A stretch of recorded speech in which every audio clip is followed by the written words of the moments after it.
Bonjour, aujourd'hui nous allons vous présenter 4 creepypastas.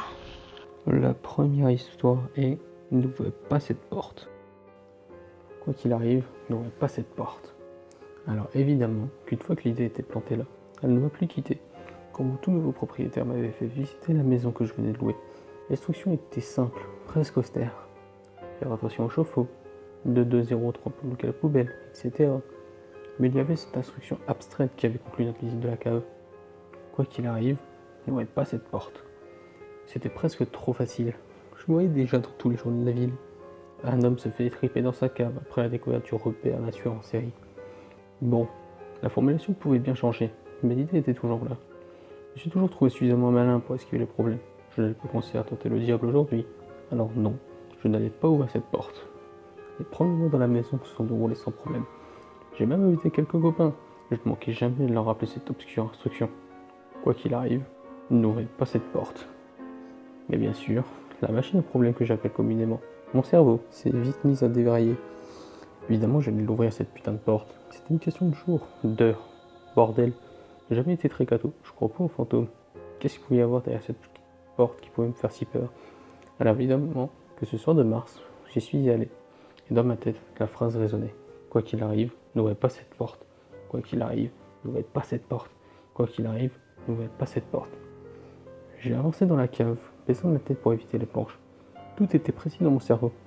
Je me souviens du pull bleu que je portais, de l'ampoule qui se balançait mollement au centre de la pièce. Chaque détail était imprimé. Et me voilà avançant devant cette putain de porte. Je suis resté figé 2 bonnes minutes à me demander si je voulais bien l'ouvrir, si je devais oser. Puis la porte s'est ouverte devant moi. Je suis resté bouche bée, figé. Devant moi, tenait un homme qui semblait aussi peu à l'aise que moi. Derrière une cave identique à la mienne, mais inversée, comme dans un miroir. L'homme qui venait d'ouvrir m'était presque identique. Un sosie parfait en fait, si ce n'est quelques éléments.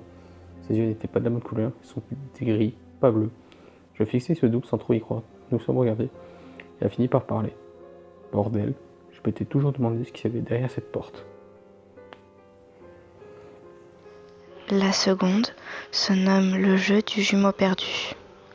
Il s'agit d'un jeu où les participants auront la chance de rencontrer le jumeau qu'ils n'ont jamais connu dans leur vie. C'est un jeu simple à réaliser, mais les répercussions peuvent être accablantes. Pour jouer à ce jeu, vous avez besoin des éléments suivants: un placard vide, une bougie allumée et un miroir. Pour commencer, accrochez le miroir, n'importe quelle taille fera l'affaire, sur le fond du placard. Veillez à bien l'accrocher en face de la porte du meuble, de sorte à ce que celle-ci soit reflétée lorsqu'elle est fermée. Une fois la bougie allumée, entrez dans le placard et fermez la porte derrière vous. Regardez le miroir, vous y verrez votre reflet et celui de la porte fermée. Frappez 2 fois sur la glace, comme si vous vouliez toquer à la porte du placard. Soufflez la bougie et frappez 2 coups supplémentaires. Vous entendrez le bâton s'ouvrir, mais la porte derrière vous restera fermée. Vous entendrez ensuite un bruit de respiration. Le jeu aura commencé. D'une voix calme, saluez votre jumeau avec un simple bonjour et attendez sa réponse.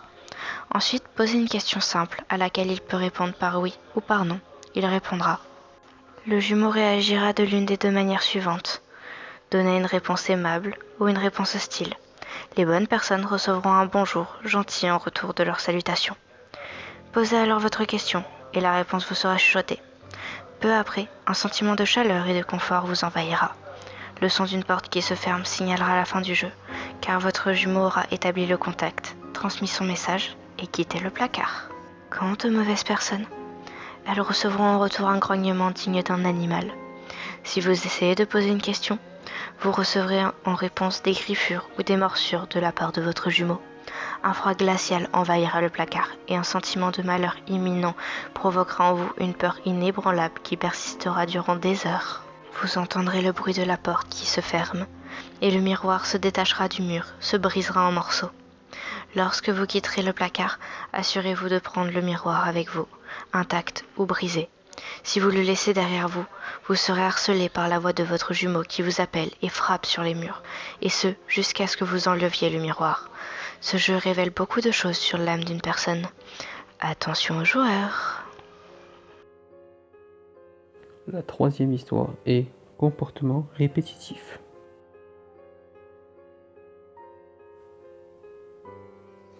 Vous recevez un appel téléphonique de votre mère depuis que sa voiture est au garage. Elle vous demande régulièrement d'aller à l'épicerie, puis chercher quelques bricoles, pain, lait, céréales et blanc de poulet. Après avoir griffonné une petite liste de courses, vous montez à contre-cœur dans votre véhicule et partez récupérer les articles au magasin. La question vous fait une étrange remarque. Vous savez, il n'y a aucun risque de pénurie de lait. En arrivant chez votre mère, vous toquez plusieurs fois à la porte. Pas de réponse. Vous décidez alors de tenter de l'ouvrir. Tu trouves qu'elle n'est pas verrouillée. Posez le sac de courses sur le comptoir. Étrange, il semble y avoir 6 autres sacs de l'épicerie, chacun rempli d'un contenu identique. Un certain, le poulet a commencé à pourrir. Maman? Vous l'appelez, et pas de réponse. Vous frayez un chemin à travers la cuisine, puis parvenez dans le salon. Assise sur le canapé, la tête coupée et soigneusement posée sur ses genoux, se trouve votre mère. Naturellement, vous appelez immédiatement la police, qui s'éloigne des yeux. Commencez à enquêter. Ils vous apprennent qu'elle est morte depuis près d'une semaine. De plus, le psychiatre de la police est là, et demande à vous parler une fois votre déposition initiale effectuée. Assis sur le perron, vous l'entendez dialoguer avec l'enquêteur en charge de cette scène de crime. Il n'est pas rare que des personnes souffrant de schizophrénie se retrouvent enfermées dans un comportement répétitif, mais explique-t-il. Vous vous dites alors, ils ne peuvent pas être en train de parler de moi. Schizophrénie? Non. Comportement répétitif? Non plus. Pense-t-il réellement que j'ai fait ça? Subitement, votre téléphone se met à vibrer. Allô? Salut, c'est moi. Vous pourrez t'arrêter au magasin et acheter du poulet et du lait? Oh, et j'ai aussi besoin de pain et de céréales. Pas de problème, maman. Je ne serai pas long.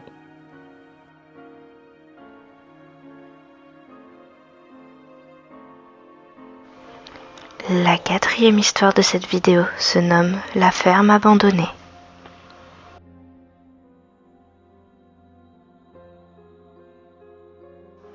Au centre de l'Angleterre se trouve une ferme appartenant à un homme appelé John Glass. Si vous avez la chance de trouver cet endroit, John vous emmènera volontiers voir ses animaux et vous traitera avec la plus grande des gentillesses. Il vous retiendra jusqu'au soir et insistera pour que vous restiez dormir et repartiez le lendemain matin. Comme vous ne souhaiterez pas manquer de respect à ce vieil homme, vous accepterez et vous vous installerez pour la nuit dans une chambre douillette. Le matin, vous vous réveillerez sur un lit sans matelas. La chambre sera sale, malodorante et semblera vieille. Le reste du bâtiment aura également l'air vétuste, avec quelques carcasses d'animaux en décomposition jonchant dans les champs. Il n'y aura aucun bruit, à l'exception d'un léger grincement.